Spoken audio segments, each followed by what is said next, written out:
Welcome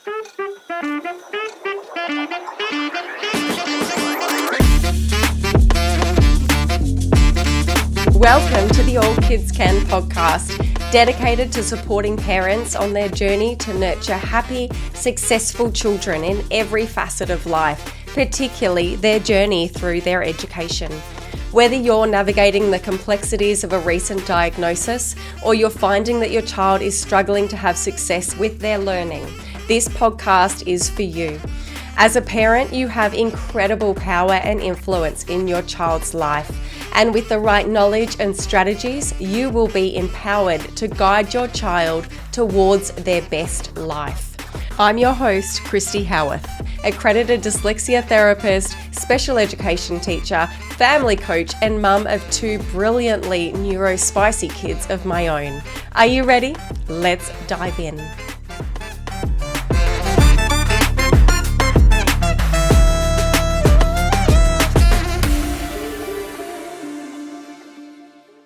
Welcome back to another episode of the All Kids Can podcast. I'm really excited today because I'm joined with Sharon Collin from the Functional Family.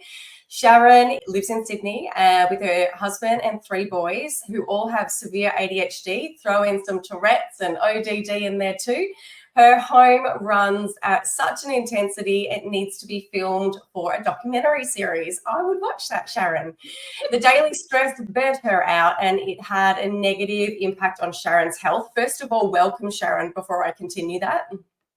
Oh, thank you so much for having me here, Kristy. I'm super excited for our chat today. Me too. It's such a pleasure. And it's nice to have you as a guest on my podcast because I was lucky enough to be on your podcast too just recently.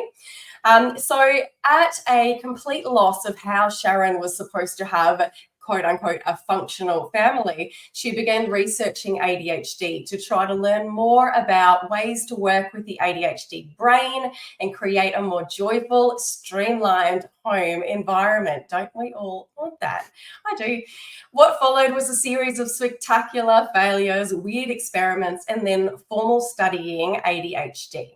Through it all, the Collin family found a way to make their life with ADHD work for them. Now, Sharon helps others do the same, whether it be through adult ADHD coaching, parent mentoring, the low-cost membership, the 6-week program, or the ADHD Families podcast.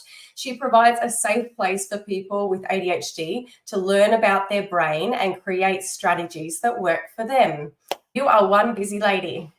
I sure am, but it's really amazing work that I get excited about. So it doesn't feel like a lot when you're in it because it's awesome.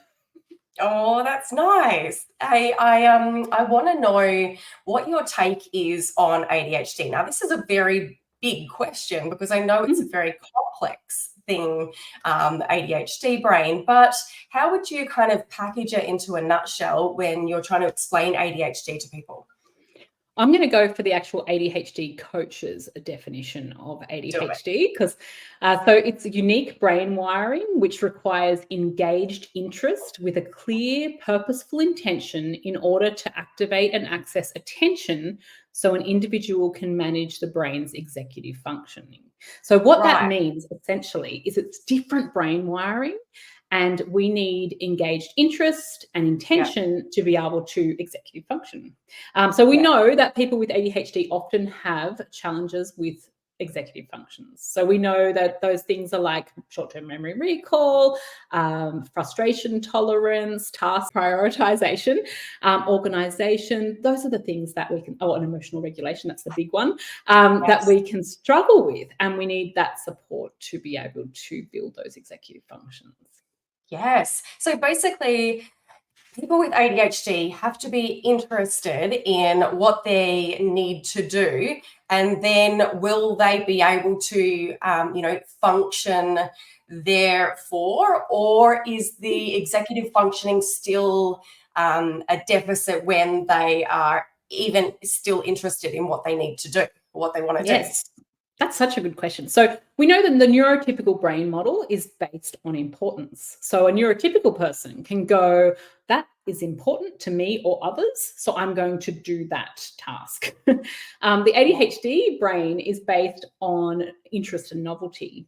So they can't do something just because it's deemed important by someone else. Now, they can do it if it's deemed important, if it's interesting to them, which then makes it important and allows them to access and do that task. So we always say that ADHD is situational and variable in the way that they might be able to play video games for hours because they're interested in it, but perhaps something like writing that book report becomes very, very difficult because they're not interested in it. If they were interested in the book, they probably might be able to write the report. So it's a different brain modeling. And what I really love to support parents with is recognizing that can't from won't aspect, because a lot of the time with ADHD behaviors, it looks like won't, but it's really can't.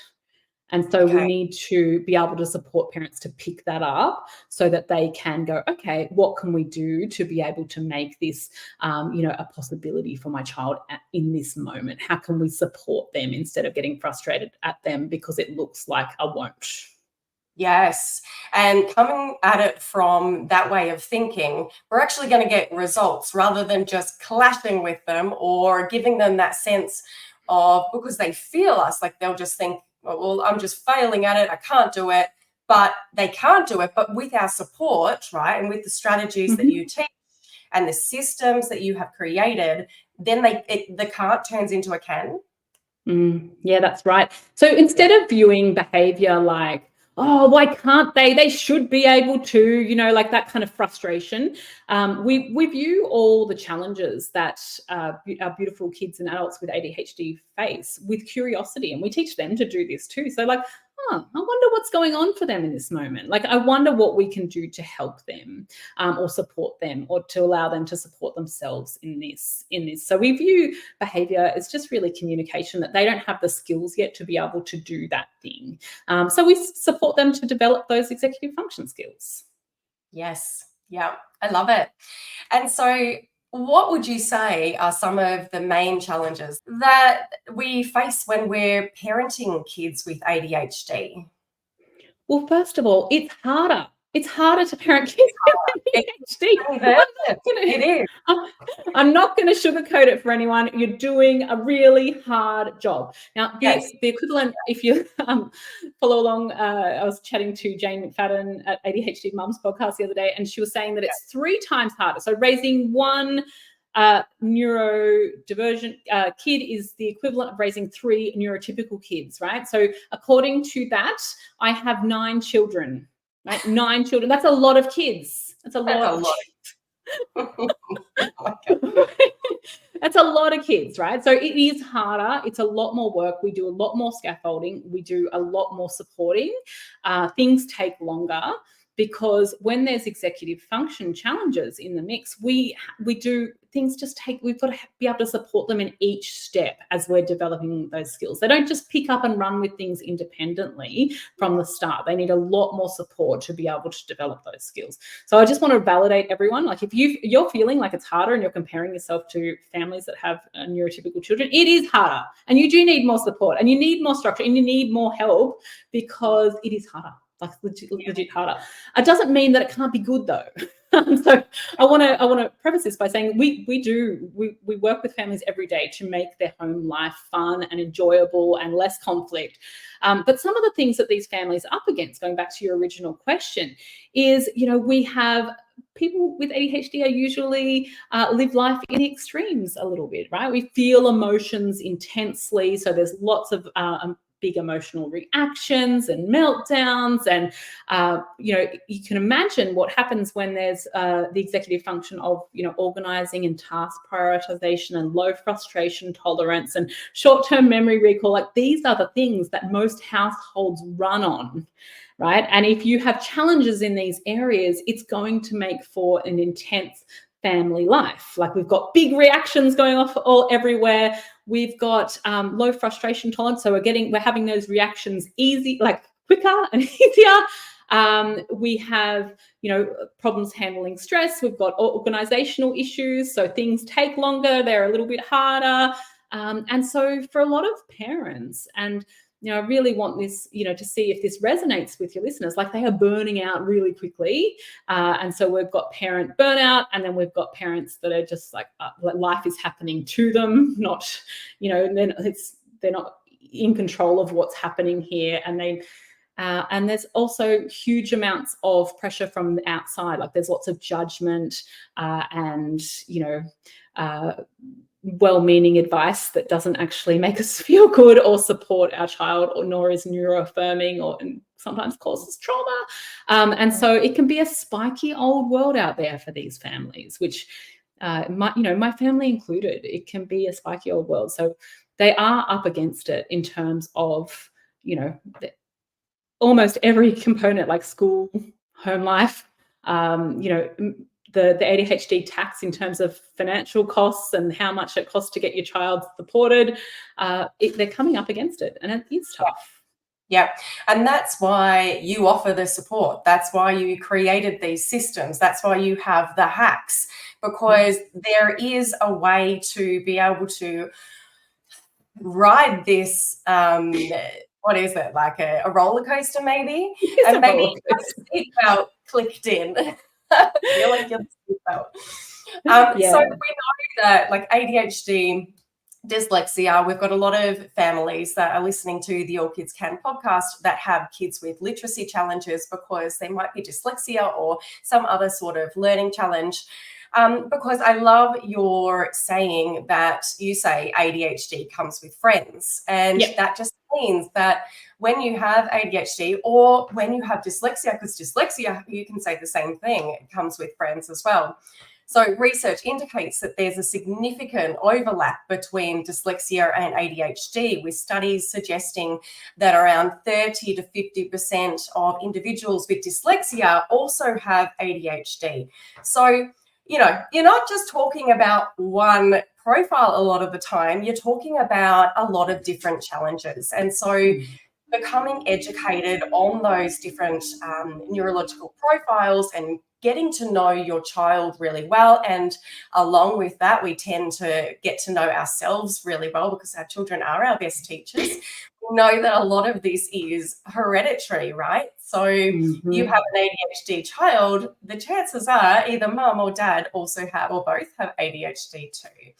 And so empowering yourself with information, your systems, your hacks, and all of that creates a more harmonious lifestyle. But it's not just all perfect, is it? It's like you said, it's spiky, and it's never going to be perfect.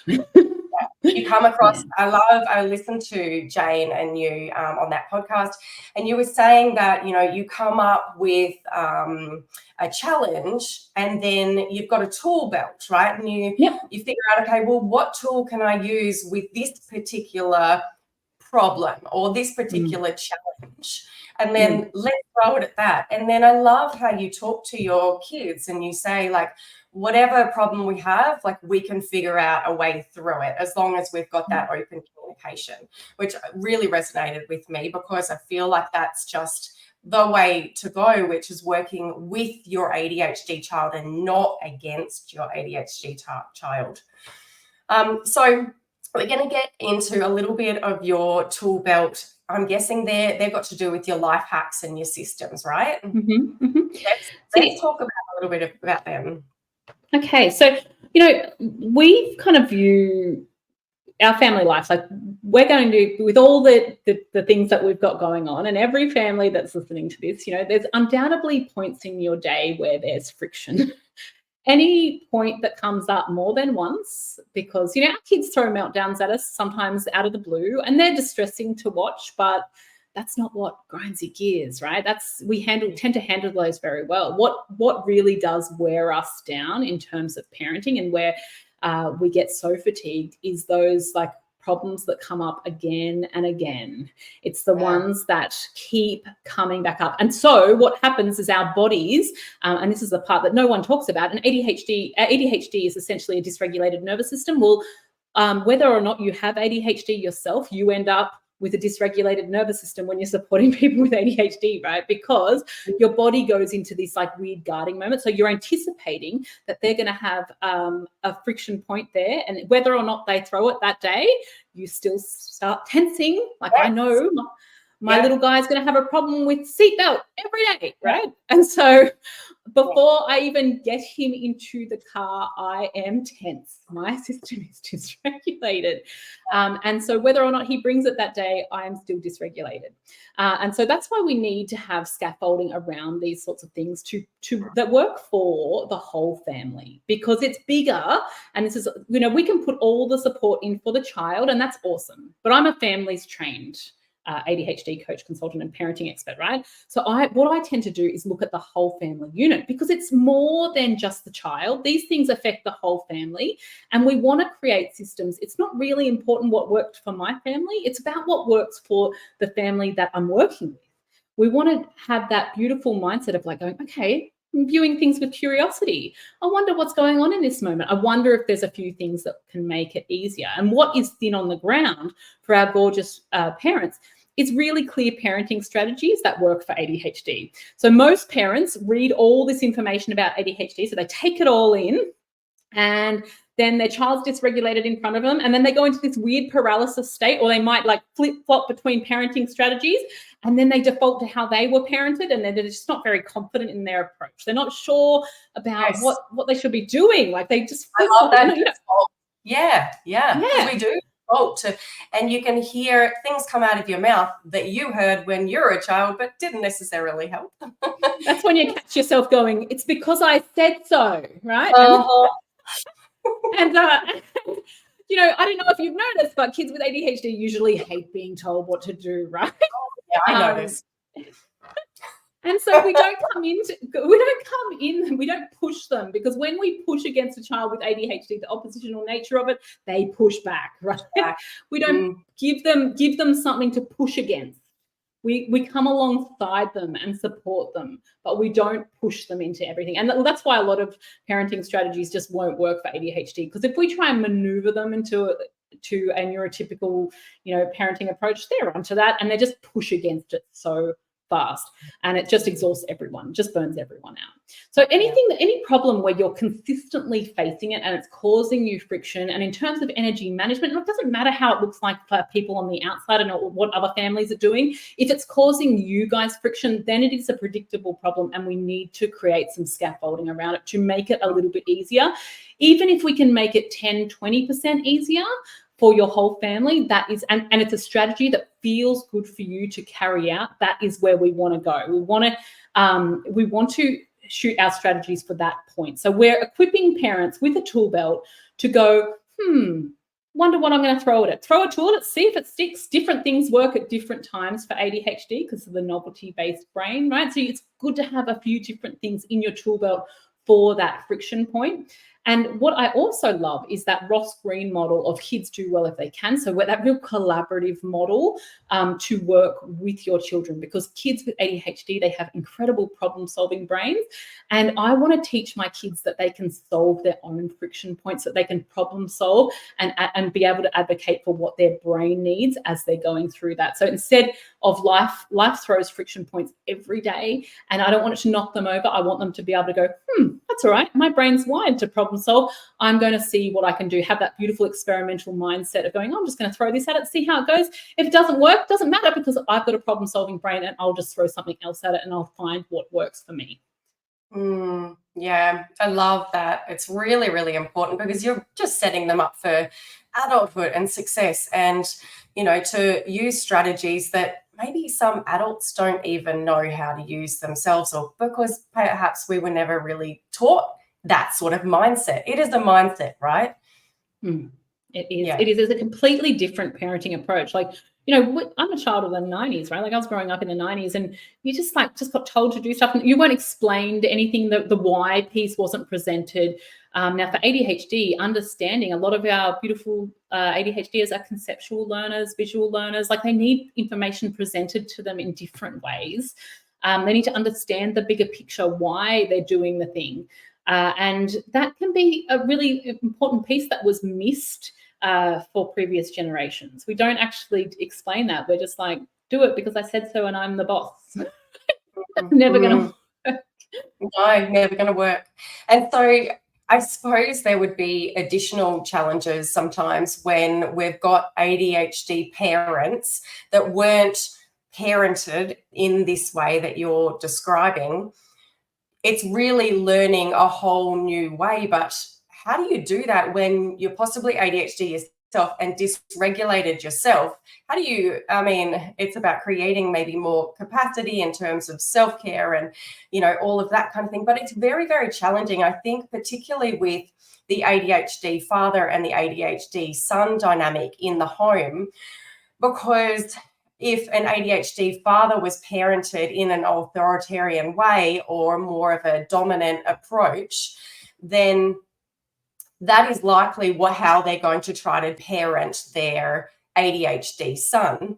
How do we create a more harmonious relationship between father and son if we've got that sort of clash going on? And I mean, you touched on it there in terms of emotional regulation is probably the biggest executive function challenge that most people with ADHD struggle with. And it can be so hard because for parents, nothing triggers you quite like your own children. It's so much easier to work with other people's kids. We should all just do a swap. But it's honestly nothing will trigger your emotion, or the stakes are never bigger than when it's your own child in front of you. So you're much more likely to become. Yeah, you feel it, and you make it mean all sorts of things about you, and like you're having all memories about all sorts of things, and so emotional regulation is a tricky one. Now, if the parent has their own emotional regulation struggles and they've never learnt good scaffolding around it, we end up in dangerous territory because a child models their regulation off their parents. If the parents don't have it, they're modeling dysregulation. If an ADHD child often needs support to regulate, and if the parent can't provide it, then we are in struggle city.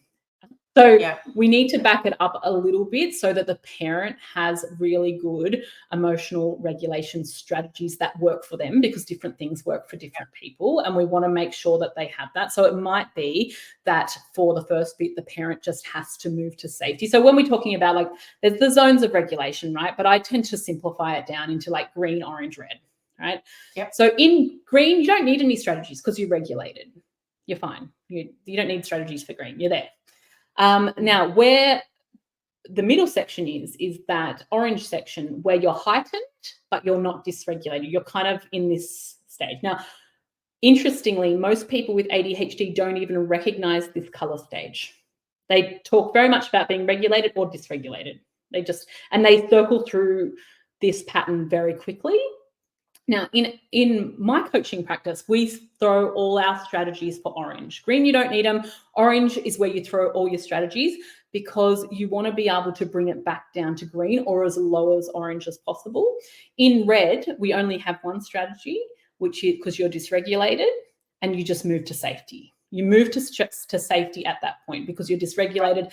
And at red, we are not fit for human consumption. We can't do anything, can't take any action, because anything that comes out in terms of action when we are red is not going to be awesome. That's when you fire back the message to your boss, and then you think, oh, I shouldn't have done that because I was angry and now I regret that.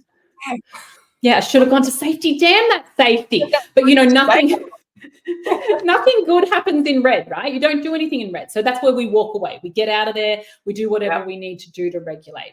But the strategies in orange, this is like so amazing for adults, because being able to pick that you're in orange is a little bit troublesome for a lot of people with ADHD. But also knowing that being able to pause and do a strategy needs to be able to, is a skill that we develop. So say a great orange strategy, if you're on the go, you're out and about for a lot of the time, people cold water drinking, sipping on cold water is regulation. It's bringing back to your mouth feel sensory thing, and it just regulates and brings it down a little bit. It might be that you just need to just separate yourself a little bit from what's happening here and just take a breath. The power of the pause, just breathing through it a little bit. It might be that you need to stamp your feet or do something to get some of that energy out.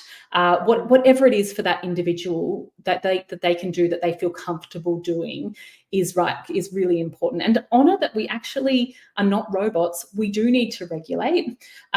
We are supposed to sigh every 5 minutes, like physiologically. We don't do that. We hold it in, and when you're dysregulated, we should all just sigh. Like, do it now, ready? How good does it feel, right? Animals do it. They shake it off, and then they regulate. They do that yawn thing. They do the sigh. They regulate.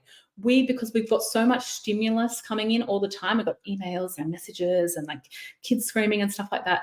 We hold it, and we're bracing all the time, and we don't do any sighs. So you might be that you just sigh before you take action, just to bring it down a little bit from heightened. So when we're talking about, sorry, Sharon, it would take a very conscious effort though, because when you're in that orange zone, you don't want to sigh. Just don't want to sigh. Yes, you almost want to go up to red in that point. Yes. Because red feels good. Yeah. Red's like action. Red feels like you're taking, when you're in red, it feels good to take action, but actually it's often the action that we regret. So when our child is in front of us and we go into red and we start talking, most of the time what comes out of our mouth is venom. It's nothing that's going to be great for our child or our relationship or our connection or our attachment or anything like that. So it's practicing regulating first before we take action. So that means taking care of yourself in terms of a quick regulation strategy before you interact with your child. And that can take some practice. Like, please don't ever think that anyone's going to get that all the time. But then we have to look at overall ADHD management. So, most of these strategies here I'm throwing in at the father, because the child is modeling what they're learning from the father in terms of your example. And so we need to look at overall ADHD management: sleep, diet, exercise, time in nature, medication if necessary. Like, what are we doing to manage ADHD symptoms? What action are they taking to support themselves in terms of the whole picture of ADHD management? And then also, we know that these things take time. And when you're bringing rushing energy to the party, when you have a child that's dysregulated, what do we do when we are in a hurry? We come in with our rushing energy and we go, come on, you got to get the car, we're going to go, which makes the ADHD brain just goes into either paralysis, it goes into fight or flight. We either come out swinging or we just go into paralysis. So we need time. So that's why so much of what we do at the Functional Family is really about creating time, saving time, creating systems, like set procedures, so that we can go like, this is how we do this that gives us back time in our day. This is how we do this, so to give us back time in the day. Because I know that parenting kids with ADHD takes longer, and we need extra time to do it. And when we do it in a hurry, we always stuff it up. So we need to make sure that we have that extra time. So I will take the low-hanging fruit of capacity building, saving time every day of the week, because these families do need more time with that. And so we know that those three fundamental things of looking at your own regulation, having those systems and scaffolding to give you back time, but also knowing that you need to look after your own ADHD management first, is quite crucial to that whole dynamic, because the child is ultimately modeling it. And it's a hard thing for parents to accept, but they literally model their regulation of how their parents do it. And that's a tough thing. Kind of cool. Do as I say, not as I do, please. I know, and why don't they? They should do what we say, but no kids do that. No. That goes completely against the ADHD brain. So I love it how you really can go in and pick those predictable challenges, those things that come up a lot. So I think that even for myself, you know the challenges, those things that happen over and over again. Pick one of those things and think about how you can preempt the situation, because if you do that, your body will not be in that tight expectation sort of mode. I don't know what to call it, but that, you know, that expectation that things are just going to go wrong. Instead, you're thinking at it from a more, what's the word? It's like a curious mindset. It's experimental. Like, yeah. And so you try this one little thing next time it happens. Hey, it didn't work. Okay, well, let's go back to the drawing board because we've got other tools. Let's try something else. And I love that, coming at it from a problem-solving point of view rather than just like this catastrophe that is just continually crushing our family. It's more like, how can we really go in and try this one thing next time? And then if that doesn't work, let's try another thing when that same situation comes up again, because we know it will. Yeah. And, you know, I want to let parents know that they don't have to try harder, because sometimes saying this stuff is like, oh, everything's so hard, and like, why do I have to try harder? You don't have to try harder. In fact, you can't try harder out of some ADHD challenges, right? We don't try harder. You're already trying hard enough. We try differently. And so helping people discover what that try differently looks like for them is where the magic happens, because there'll be, and the best thing about it, as you start to problem solve, you start to develop patterns as to what works for that family. So usually there is patterns, very clear patterns about the type of structure that we can put in place, or the type of scaffolding, or the type of accommodations that work for families that we can repeat across a lot of predictable problems. But really coming alongside our kids and just going like, hey, buddy, I can see that you really struggle with this. Like, let's see if we can experiment with some ways to make it easier for you. And, you know, approaching it, leaning towards turning towards your child with curiosity rather than turning away with judgment is a huge part of this, because it can be so hard. And don't tackle everything at the one time. Like, you guys are too busy for that. Just pick one friction point, work your way through it, then pick another one. And, you know, it's about just a little win, and that's how we create that momentum. Yeah, that even that 1% better every time, you're going to get there, right? Yeah. Okay. So now, one of the big behaviors when kids get into that red zone that you were saying, that's when the venom starts to spit. Some of the spit can sometimes be a bit taboo, like swearing or name calling or just being really mean. How do you manage that when that's not something perhaps that even the parent is modeling, but that is a strategy that they're using when they're in that red zone, or maybe the parent is using it, who knows? But how do you manage swearing and name calling? Because they're the sorts of things that really start to, you know, cause cracks in relationships within families, right? So how do you manage it so that you're not just saying, don't swear, don't name call, because we know that doesn't work with our ADHD kids? Do we preempt it and talk to them about it before it happens? Like, what would be your advice? Well, firstly, like across all strategies, we never address anything when it's in red. We just, there's no, like, and I want to do a little side note of saying, like, when you see the child having a meltdown in a shopping center and the mum's like, you know, I told you last time, like, you do this and blah, blah, blah, blah, blah, blah, blah, blah, blah, so many words. The child's not hearing it. They're in red. They haven't got the cognitive ability to hear what you're saying, right? So when your child is going towards dysregulation or dysregulated, keep words to a minimum. It's just moving them to safety, right? Just you can offer a connection, a hand on the shoulder if they'll let you. If not, like, you know, you can offer connection, but you are literally keeping everything to a minimum. We're only waiting till regulated. So when you're workshopping any of these strategies, don't do it when they're heightened. Catch them in the green. Whether that's, you know, my kids always want to have these big discussions about life just as it's bedtime, and they'll throw in like, and I'm like, why are we doing this at this time? This is a very big question for this time. But we do those things when they're regulated, because that's when they're open to having the conversation. If you try and push it when they're heightened, you'll only move them more towards dysregulation.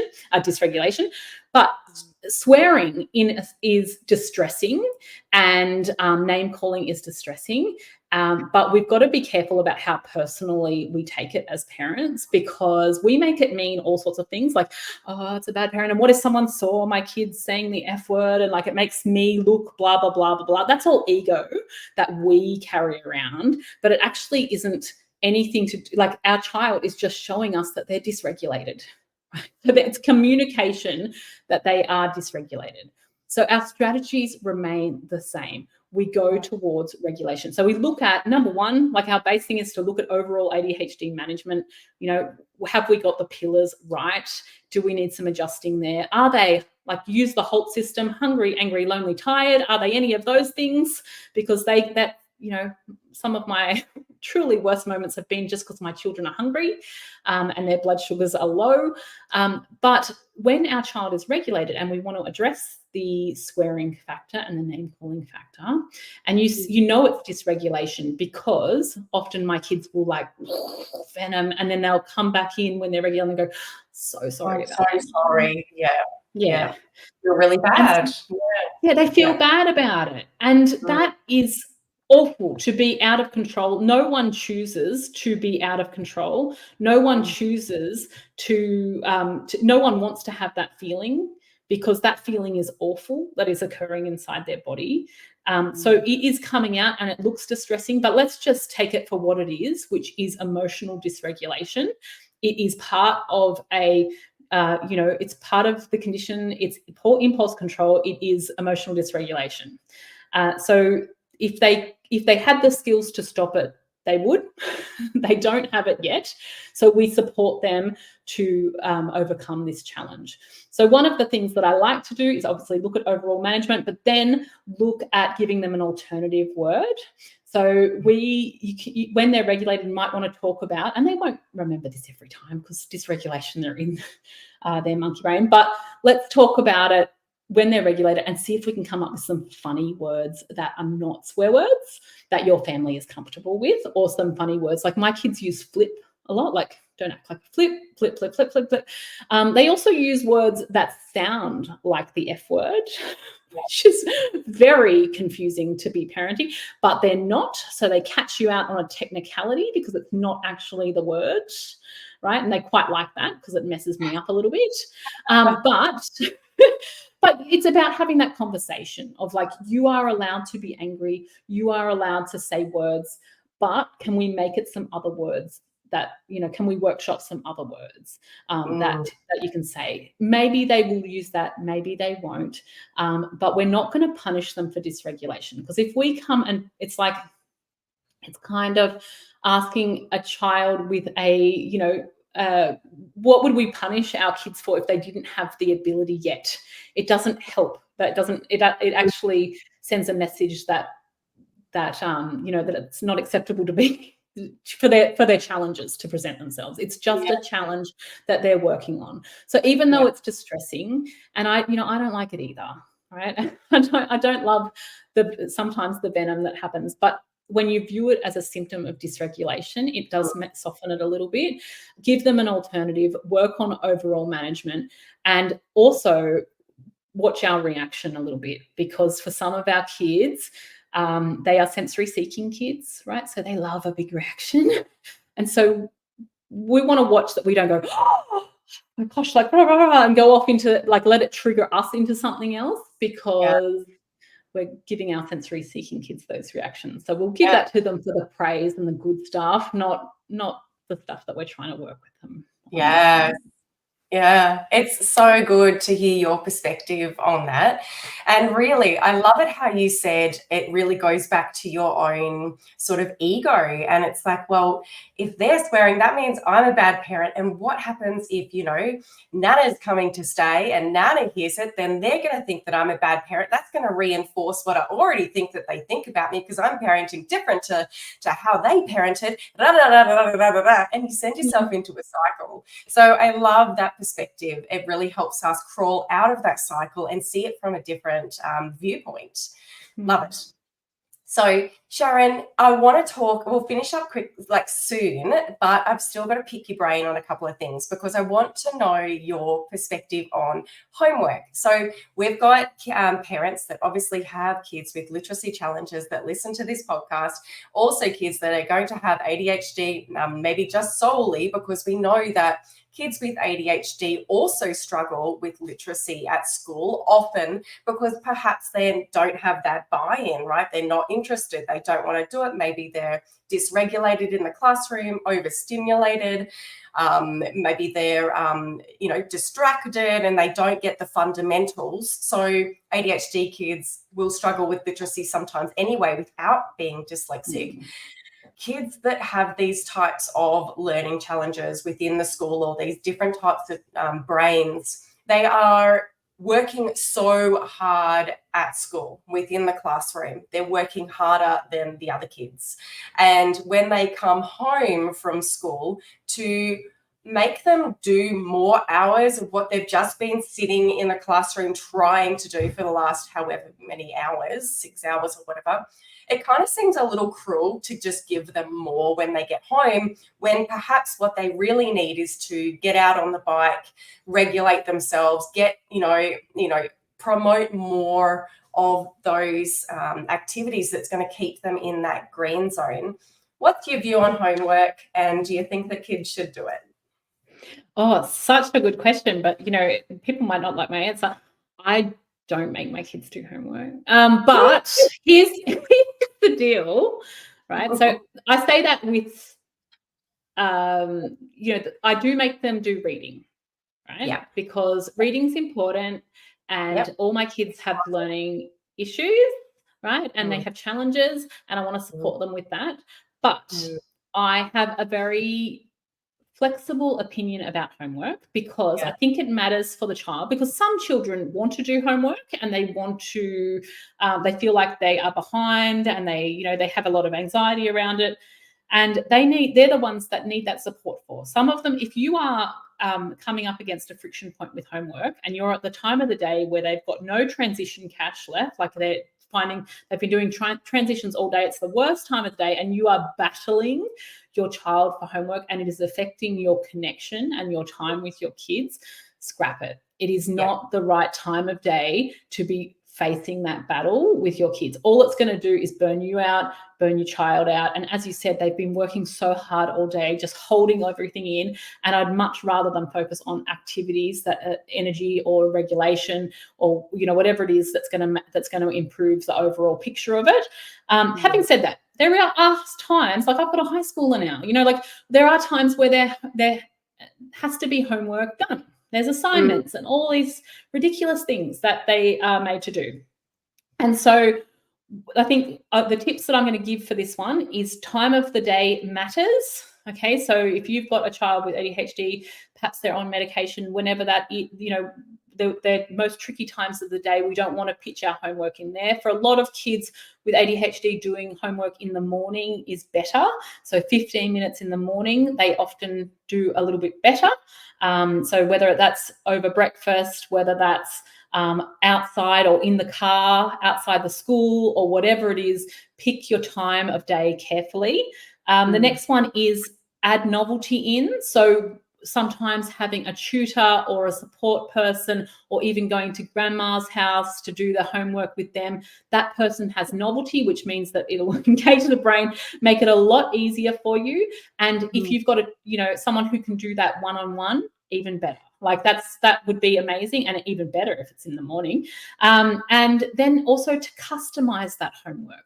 Don't be afraid to go to the school and say, like, hey, I know that the assignment's on this, but can we do this assignment on dirt bikes? Can we integrate some aspect of what my child is interested in into this? Can we do it a little bit differently? Or here's the whole assignment, we're just going to do this part.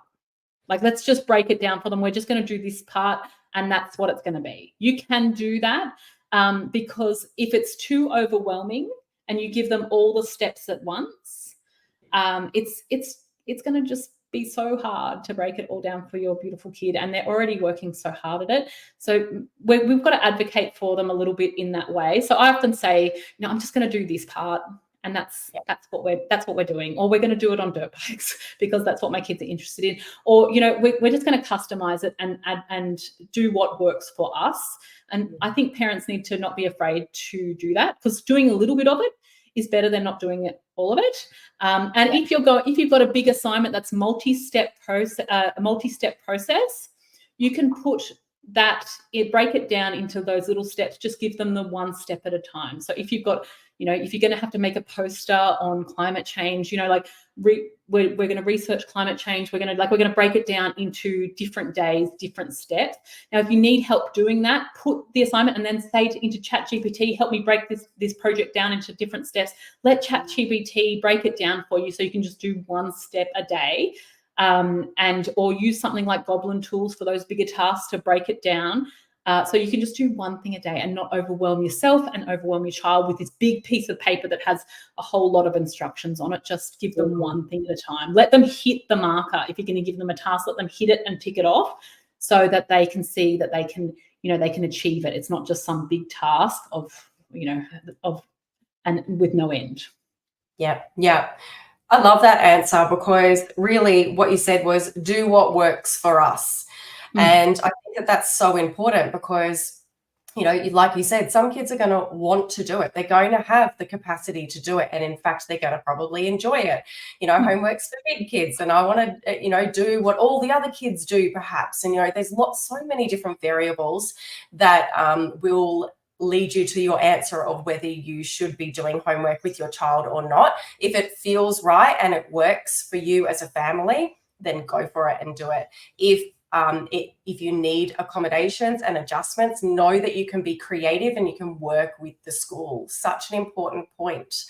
And, making sure that if kids are completely overwhelmed by the time they get home from school and they have learning challenges and they're given quote unquote busy work or work that is more of the same that isn't helping them in the first place, then we can recognize that as parents and say, no, this is not working for my child. What else can we do? Can we get a decodable book instead? Can we just be creative? That's right. And, I just think that we sometimes don't think about it enough. We just, we've got to do all these things. There's so much information coming at us.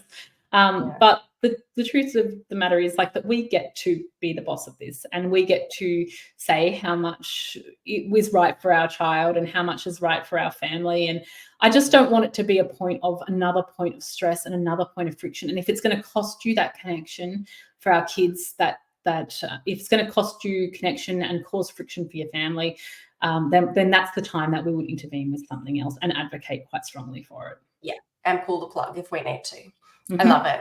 Thank you so much, Sharon, for your time. I want to finish up with your favorite life hack for ADHD. What's your best life hack? Okay, so I'm going to go for one that I've spoken about before, but it was just something that was so simple. But basically every day I would pick up my sons from school, and I'd come in with this so good to see you, blah, blah, blah, how's your day? Blah, blah, blah, blah. And it didn't matter what I was saying. They just wanted to pick a fight with me, and they wanted to, it just felt awful. And I'd be so excited to see them.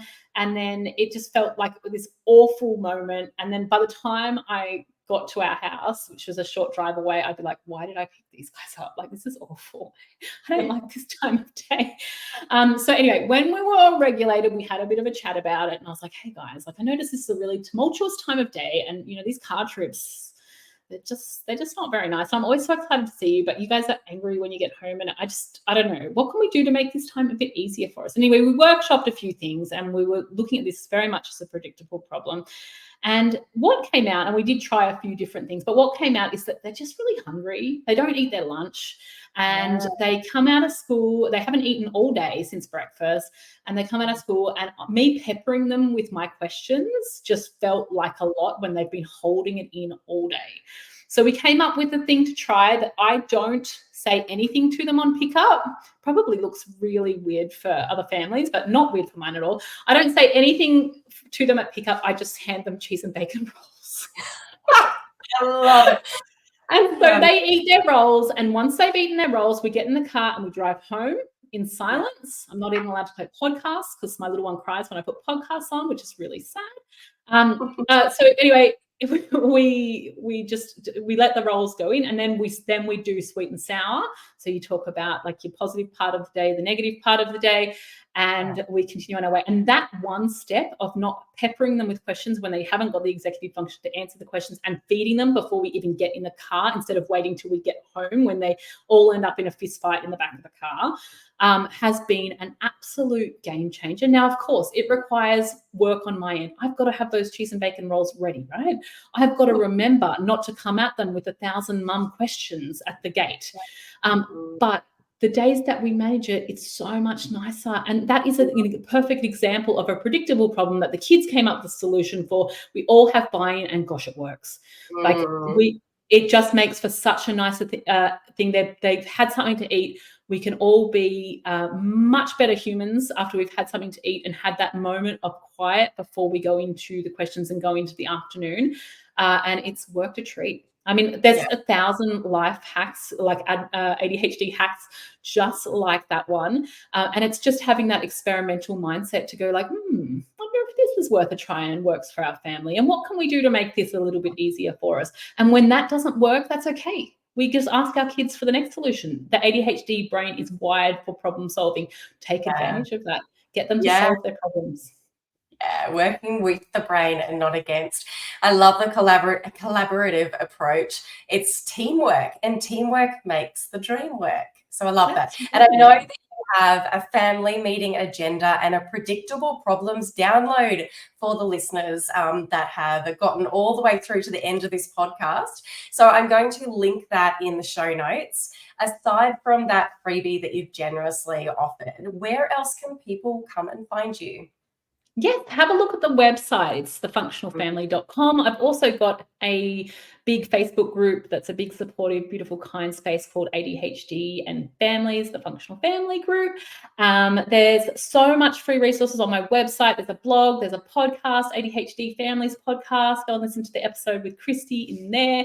And, just take advantage of all the things that are on offer, and, use those resources to help, just little by little, let's improve the family life, because we're only here for a short time and our kids are only little for a short time. So let's, help equip them with tools so that we can enjoy our time together.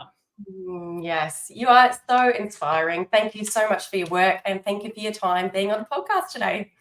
Thank you. Thanks for listening to the All Kids Can podcast. If you liked this episode and you found some gold within it, make sure that you like, subscribe, or just share this episode with another family that might also benefit from the content within it. Remember, you can head to our website at allkidscan.com.au to see the range of options that we have for families to make education and literacy easier and successful for our kids.